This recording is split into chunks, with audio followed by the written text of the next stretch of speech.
tunisienne, Claude Bartolone. Oui. Selim Benhassen, on parle ce matin de révolte qui s'est transformée en révolution, et malgré tout, on n'a pas le sentiment que ce soit terminé. Est-ce qu'on se trompe? Vous vous trompez absolument pas. Vous savez, la révolution, c'est un peuple qui la guide. Une histoire, le peuple l'écrit, il en écrit la première ligne, il doit aussi en écrire la dernière. Et ce qui est en train de se passer en ce moment même, c'est que le régime qui est en place, parce qu'il ne faut pas oublier que le régime est toujours en place, essaie d'écrire cette dernière ligne à la place du peuple. Et donc là, qu'est-ce qui cloche encore dans l'issue de cette révolution? C'est parce que le Premier ministre est un homme de Ben Ali que vous considérez que la révolution n'est pas terminée?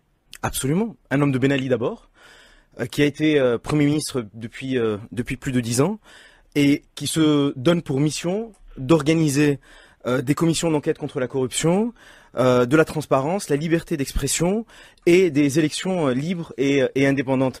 Je pense que si ces gens-là étaient de bonne foi et convaincus de la démocratie et de la nécessité de la souveraineté du peuple, ils auraient fait depuis très longtemps.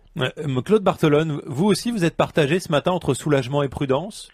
Ah, tout à fait. À la fois, je suis en admiration devant ce qu'a fait le peuple tunisien qui a su résister. Et c'était difficile. Vous savez, n'oubliez pas qu'il y a eu des dizaines de morts. Et ils ont fait entendre cette voix de dire c'est absolument inacceptable qu'on puisse tirer sur le peuple tunisien, quelles que soient les raisons qui les ont amenés à défiler. Et aujourd'hui, c'est vrai que j'hésite entre cette admiration devant ce peuple qui a su faire entendre sa voix pour retrouver toute sa liberté, et puis l'inquiétude devant les heures qui viennent. On voit bien que les choses ne sont pas encore stabilisées. Et il faut que la France, quelles que soient les non-déclarations qu'elle a eu l'occasion de faire sur la dernière période, soit aux côtés du peuple tunisien pour dire voilà, nous sommes à votre disposition pour, si vous avez besoin de nous, vous aider à établir le plus rapidement possible maintenant le calendrier électoral pour que le peuple tunisien puisse décider en toute liberté de ses responsables et de la ligne politique qu'elle veut voir appliquée au pays. Finalement, Selim Benhassen, le président Ben Ali, il est toujours président. C'est juste qu'il est plus là, mais il est président, non? Il n'a pas démissionné formellement. Oui, non. Si vous voulez, il y a une vraie polémique autour d'un point de droit qui est de savoir si l'empêchement de M. Ben Ali est provisoire ou absolu. Vous savez, on connaît bien l'histoire, on connaît bien l'histoire politique. On voit bien les départs théâtraux et les retours qui ne sont pas improvisés, mais bien au contraire calculés de la part de personnes qui peuvent être un petit peu en position de faiblesse et qui n'attendent que de reprendre des forces pour, si vous voulez, reprendre la main. Expliquez-nous cette situation ce matin avec ce chaos, ce pillage. On apprend par exemple que là, un supermarché géant a été pillé, mais c'est pas le seul. On entend des témoignages de Tunisiens qui disent on vit barricadés chez nous avec des cadenas, des bâtons pour se protéger. Pourquoi cette situation de chaos, de pillage? Parce que la police n'est plus là? Non, parce que vous avez eu, pendant 23 ans, un climat qui a été un vrai climat de terreur, qui a été un vrai climat d'étouffement. Et si vous voulez, moi je ne suis absolument pas surpris par ce qui se passe en ce moment. Parce qu'un peuple qui a vécu dans des conditions aussi difficiles ne peut pas réagir autrement. Et aujourd'hui, c'est une autre manière de manifester son ras-bol. Alors, je crois que si M. Ben Ali était responsable, il n'aurait pas pris la fuite. Il se serait adressé au peuple tunisien, il aurait été jusqu'au bout de sa démarche, tiré les conséquences de ses erreurs, démissionné et restaurer l'ordre avant de partir. Claude Bartolone, Oui. vous l'évoquiez, le comportement de la France n'est pas tout à fait clair. D'ailleurs, ce matin, on le constate, le seul ministre à s'exprimer, c'est Alain Juppé, c'était d'ailleurs sur Europe 1, mais on a finalement assez peu de déclarations, la condamnation tardive aussi de la répression par la France.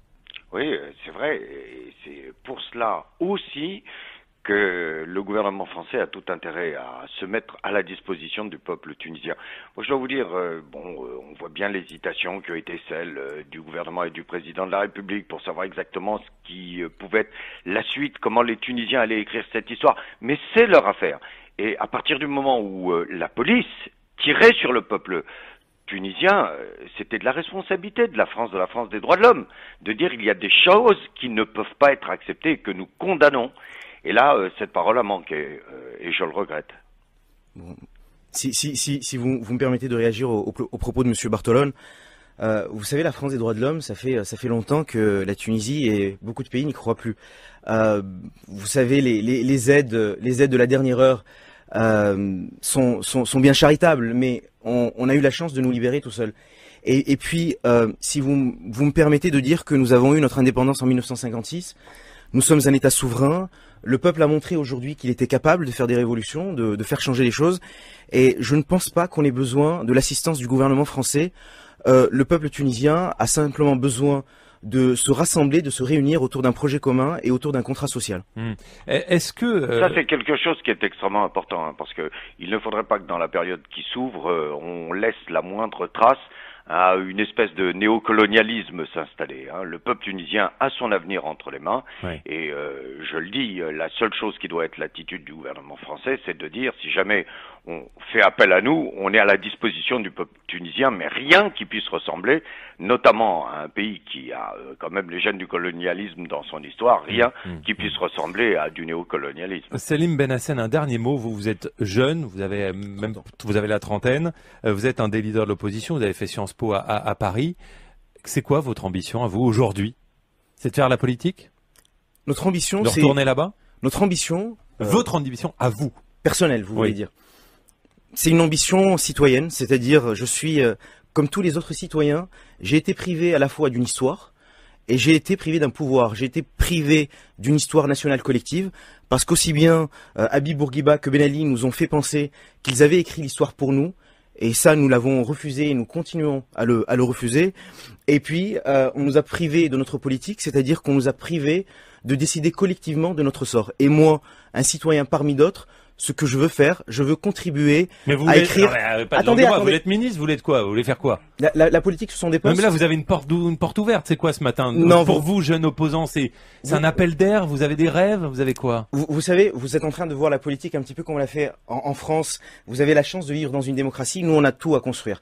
Et aujourd'hui, il faut avoir la modestie de dire que parmi d'autres, on veut construire notre pays et notre destin. Et c'est mes convictions les plus profondes. Et comment vous réagissez, Claude Barthelone, vous, en tant qu'homme politique, quand vous entendez ce jeune homme? Je réagis en me disant, c'est la génération qui est le fruit de ce manque de démocratie en Tunisie. C'est cette génération qui n'a pas pu s'exprimer, qui a eu l'impression d'être mis à l'écart de la construction démocratique, de la construction citoyenne de la Tunisie. Et j'imagine à la fois, et je l'entendais dans la voix, à la fois toute l'espérance, mais aussi ce doute qui peut exister dans les 24-48 heures que nous allons affronter, parce que l'on voit bien encore que tout n'est pas fini. L'histoire hésite, et je dois vous dire que c'est aussi la chose qui m'inquiète et qui me... Vous avez peur pour les prochaines heures, Claude Barthelone? Vous savez, c'est pas une question de peur. L'on voit qu'actuellement, et votre invité a eu l'occasion de le dire, on est devant une interprétation de la Constitution pour éviter que ce soit le premier président de l'Assemblée nationale qui assure l'intérim et que des élections soient organisées dans les 45 jours. On a cet habillage, Ben Ali s'est éloigné, du coup c'est le Premier ministre qui assure l'intérim.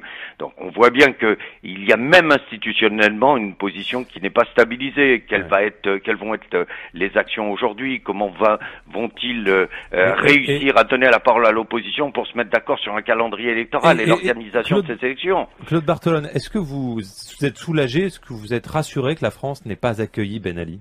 Vous voyez, d'abord, je vais vous dire une chose. Jamais je n'ai pensé que M. Ben Ali allait mettre les roues de son avion en France. Parce que nous avons une justice trop libre. Nous avons trop de mouvements qui relèvent des droits de l'homme. Et M. Ben Ali sait qu'il risque de se retrouver devant les tribunaux.